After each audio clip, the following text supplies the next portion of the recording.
ভাইয়া আমাকে 1 dozen condom দিয়েন তো। তুমি কি করো?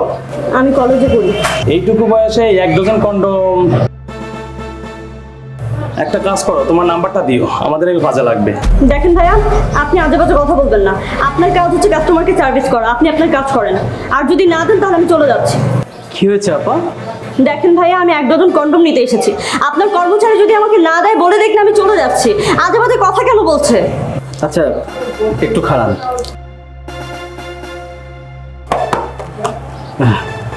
এই নেন, এখানে 1 ডজন আছে।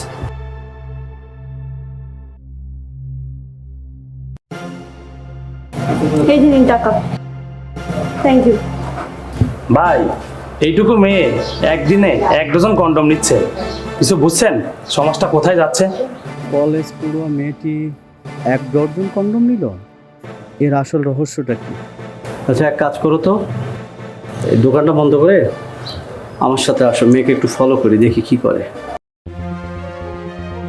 কত না একটা মনের মতন মাল পাইনি, যদি আজকে একটা দেখ কত সুন্দর একটা মাল আসতেছে, একে আজকে ধরে কিন্তু আমরা আশপাশে কেউ নেই, ঝোপঝাড়ে নিয়ে আজকে দুজনে সেই মজা করি। চল না ভাইয়া, দাঁড়ান দাঁড়ান দাঁড়ান দাঁড়ান দাঁড়ান দাঁড়ান। দেখেন আপনারা থামেন। আপনারা হয়তো আজকে আমাকে যেতে দিবেন না, আমার সর্বনাশ করেই ছাড়বেন। তাই আপনারা আর যাই করেন না কেন দয়া করে এটা ব্যবহার করবেন। কারণ দেখেন, আজকে হয়তো আপনারা আমার সর্বনাশ করে চলে যাবেন, কিন্তু এরপর আমার গর্ভে যে সন্তানটা আসবে তার তো কোনো পরিচয় থাকবে না। এই সমাজে আমি বা মুখ দেখাবো কি করে?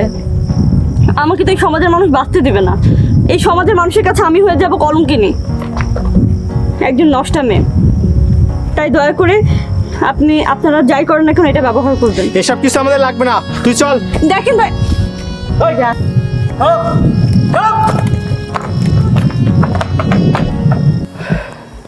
আসলে বোন, আমরা দূর থেকে সব দেখেছি। আজকে যদি আমরা তোমাকে ফলো না করতাম তাহলে একটা বড় ধরনের বিপদ হয়ে যেতে পারতো। তুমি দেখেছো, কোনো মানুষ সম্পর্কে সত্যতা না জেনে কখনো কাউকে খারাপ ভাবতে হয় না। দেখেছো মেয়েটা কতটা অসহায়। আচ্ছা তুমি এই রাস্তা দিয়ে এত রাত করে প্রতিদিন যাও কেন? আসলে ভাইয়া, প্রায় মাস 6 আগে আমার বাবা ভ্যান চালাতে গিয়ে একটা রোড অ্যাক্সিডেন্টে মারা যায়। তারপরই আমার মা ব্রেন স্ট্রোক করে। এরপর থেকে আমার মাও প্যারালাইজড। আমাদের সংসারে আমার কোনো ভাই বোনও নাই, আমি একাই। আমি একটা কলেজে পড়ি, তাই আমাদের সংসারটা চালানোর জন্য কলেজে ক্লাস শেষ করার পরে আমি কয়েকটা টিউশনি করি। আর সেই টিউশনির টাকা দিয়ে আমাদের সংসার আপাতত কোনো রকম চলে।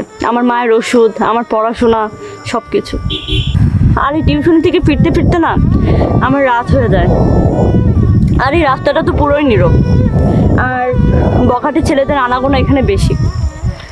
তাই আমি নিজের নিরাপত্তার জন্য শেষমেশ চিন্তা করলাম যে আমার শেষ আশ্রয় এটা, এছাড়া আমার কাছে কোনো উপায় ছিল না। তাই আজকে আমি সকালবেলা আপনাদের দোকান থেকে এটা কিনে এনেছিলাম। এই সমাজের একজন মানুষ হয়ে আমি সত্যি লজ্জিত বোন। আমি সত্যি তোমার কাছে ক্ষমা চাচ্ছি।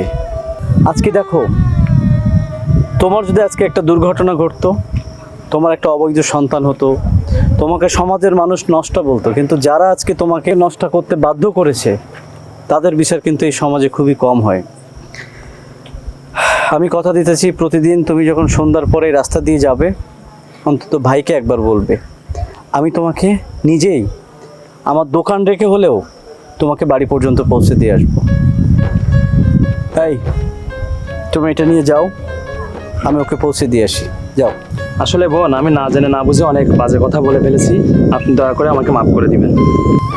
আমি প্রত্যেকটা দিন তোমাকে এইভাবে পাহারা দিয়ে তোমার বাড়ি